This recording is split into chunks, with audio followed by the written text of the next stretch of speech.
कैसे जी हो रे मुर्सो मेरे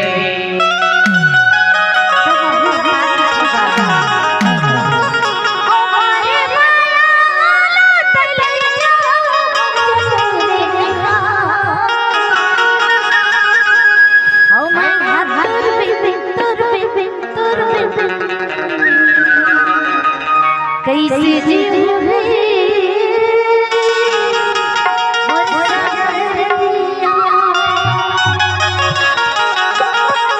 मतलब जैसे मोर हार है से तोरो से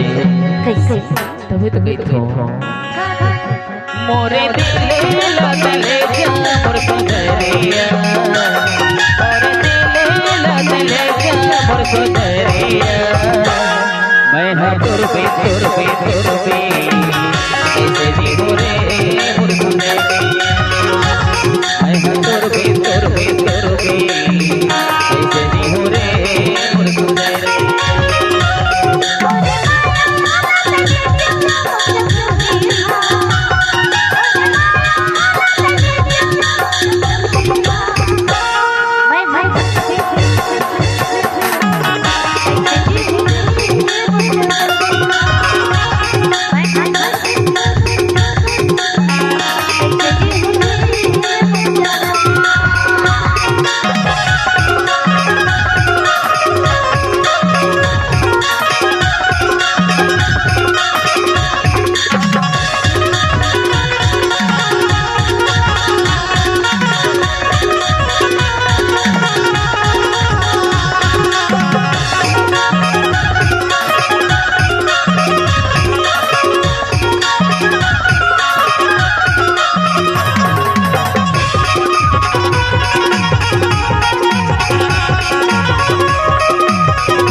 बोला छोड़ के चलते बेटा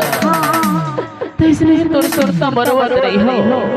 मोहला बनवासी तोर बिना मोर जीव एको दिन नहीं देखा था जीव धधा अरे मोर दुख लगा बताओ मोर वो इच्छा लगेगा अगर सही में मैं बोला छोड़ के चल दे बेटा तो इसलिए कोनो कोन हम बैठ के तोर सुरता बरवत रही हो अच्छा छन बेबी तै हरो में तो मोर जीव कैसे सही में बोला छोड़ के चल देवे वो तो ला हां भले तो छोड़ के खट दो हां मोर मन मोर दिल तोरे पास रहेगा ऐसे हां तभी तो कहते का मैं हर तोर पे कैसे जी हो रे मोर सुंदरिया मैं घर पे कैसे जी हो रे मोर सुंदरिया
मोना हाँ हाँ हाँ छोड़े हाथ ऐसे एकदम ऐसे लगते थे हाँ हाँ तोर पास में बैठे रहे तो लड़कुर कुकुर देखत रहे ऐसे सही मामा सही अरे मोर जैसे ही चाल है वो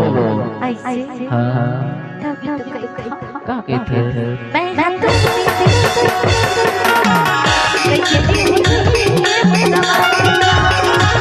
कैसे